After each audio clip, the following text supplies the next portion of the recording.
We had a kind of sappy, typical Mormon engagement. We engaged after 13 days of knowing each other, and there wasn't a formal engagement at the time.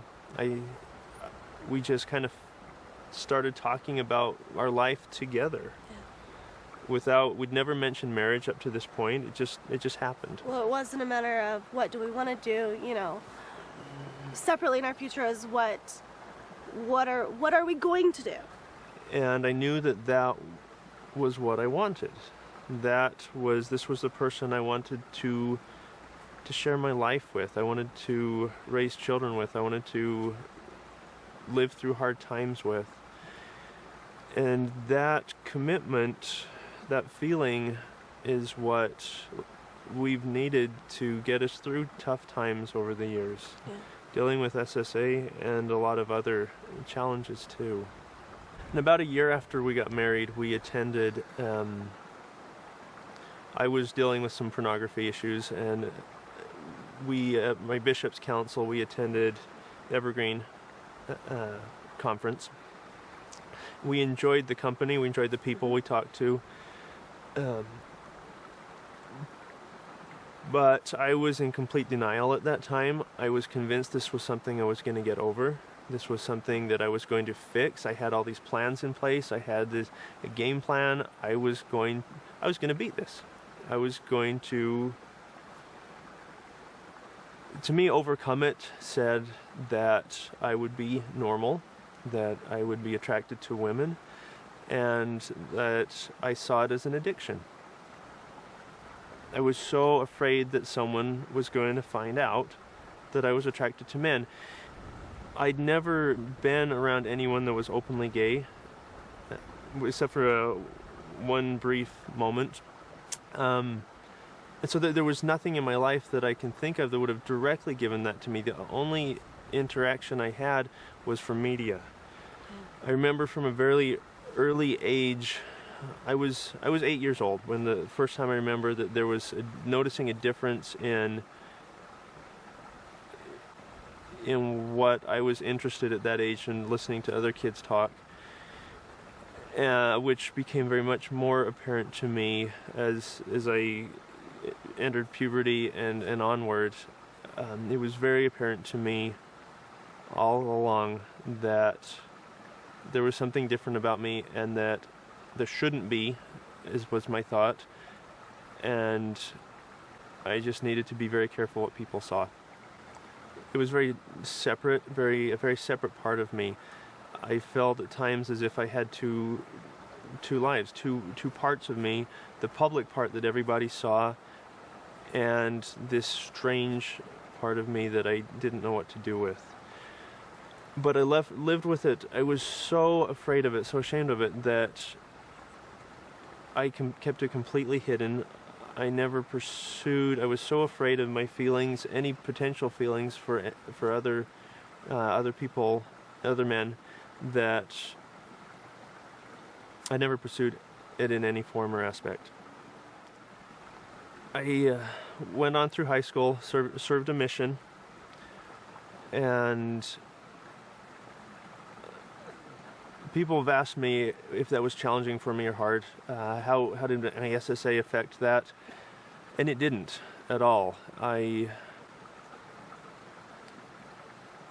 It was a wonderful time for me. I was in a position where I had the same 3 companions for the majority of my mission. We just kept trading companionships. I was able to be myself and felt comfortable allowing myself to be myself in a way that I had never been able to before. I had some of my companions were they saw my needs. They saw me as one that was very afraid of himself, afraid. I remember one companion told me, he said, he saw my potential, but he also saw that I couldn't see it myself, and so he worked to try and help that bring that out of me. And for the first time in my life, I felt like I was able to connect to another guy in the level that I needed, as a brother, as a friend, And at the time, I didn't think that that was just enough for me, and it was wonderful. So I finished my mission. I came home, and went up to college, and was working as an editor for the college newspaper. This was the first time I'd been around the internet, and that was there. I discovered that all kinds of things around the internet out there for anyone to look at, and it very quickly became addicted to pornography. Worked with my bishop at the time, was able to manage it. Was able to attend the temple and marry my wife in the temple. But all throughout my youth, junior high, high school, and onward, I really struggled with masturbation addiction, and then this pornography addiction. And I attributed a lot of my attractions, I had convinced myself that it was related to those. That was what had caused it, maybe with some other things from childhood. There was no abuse in my childhood, just things people had told me. I had created this story, this network that I used to maintain the image of myself that I wanted to present. If anything, after overcoming these addictions, my attractions were stronger than they had ever been.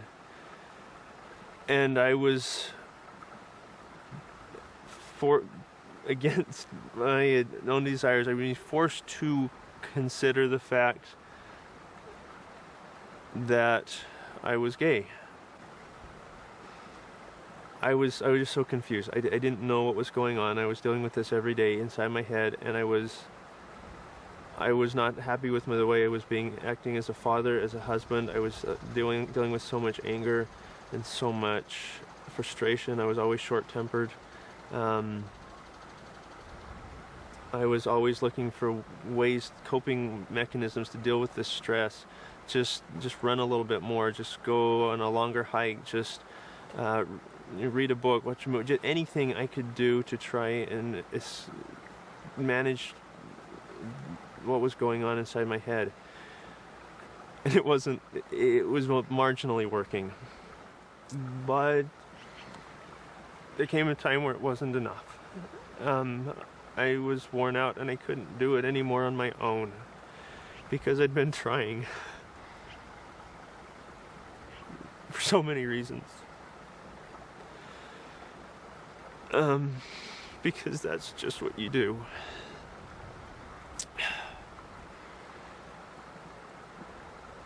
So, was that June of 2012? Josh and Lolly Weed came out. Shared a 10-year anniversary, I think it was, blog post, video. They're in the same place as us, Mormon, married and gay, with children and happy. And Wrylon called me at work. And yet again, you have to remember, up to about 10 years, we hadn't talked about this at all. She calls me at work out of the blue and says, "You have to read this." She said, "You're Mormon. Here's someone in the same place as us. You're Mormon, you're married, and you're gay, and it's okay." And that was the puzzle piece I needed. I had little bits and pieces, but until then, I hadn't connected at all. And it was at that point I could connect. Oh, my husband's gay. I know what that means, and I can put all that puzzle pieces together, and here's another couple, and it's okay. And so not only was I given that last puzzle piece, but I was given it in a way that said, here it is, and it's okay, and it's something that's doable. So as soon as she said that to me, we read it, the thought that crossed my mind is exactly this: maybe it's okay. It's just a maybe even. And as soon as that thought crossed my mind, I felt an overwhelming feeling of love from God that like I had never in my life felt before. It was undeniable. It was one of the strongest feelings I've ever felt. And the thoughts that came to my mind were, I made you this way. I'm sorry, it sucks. It's what you need. And that's my world turned upside down. Our life turned upside down at that point. So we didn't know that it was in a place to be able to turn upside down, and it did. And it started. The next year was a year of acceptance, a journey of acceptance for both of us. As I allowed myself to be a man attracted to men. Began to be. It took a while.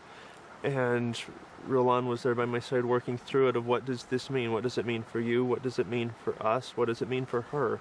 What does it mean for our family? We've got children. You know, what are they gonna, you know, what does that mean? And it was readily apparent to me that God was guiding every single day of my life, every single step of this journey. And I made a commitment to God. I said, I will go wherever you take me on this journey. I said, because I have no comprehension of where this will even end or where it can go. I said, you brought me to this point, so I'm yours. I will follow wherever you take me. That also made all the difference in the world. To the point that we're here today. And what God did for me, for us, is continue to put people in our path every step of the way. There were many times where we felt like we're doing it on our own, but just at the right time, out of the blue, we'd meet random strangers that would come into our life that are now some of our closest friends that would share. Most of them were ones that dealt with SSA too, not all. And like we met at random places. That was and they would say the exact things that we needed to hear at that time and time again. I knew God was taking care of us. I couldn't see. There was no doubt in my mind, and it continues to this day. With Lucas, I can see that SSA part, and it's actually a wonderful part. And the attraction is just a small part that I actually think helps him have better relationships, and I think it makes him a better father. I see his SSA part as a good part of him, and I don't see it negatively at all. I've learned that the SSA part of a person is just a small part of who they are, and it helps them make them who they are. And many of the qualities of that are wonderful qualities. And there is the complication of attraction, but that's such a small part of life. And the world makes it this grand, ultimate part of life, and it's not. I mean, it could be, but that doesn't bring happiness. What brings happiness is when you make that the whole part of your life. I used to pray. I spent so long praying that my SSA would be taken away. And I've learned that he's taking me where I want to be, not without my SSA, but with it. And to become who you want to be, who you want to become. And that I can be happy, and that he wants, not that I can be, but that he truly does want me to be happy and healthy in this, and that I can live according to the precepts of my religion and find a way to be whole and happy in this.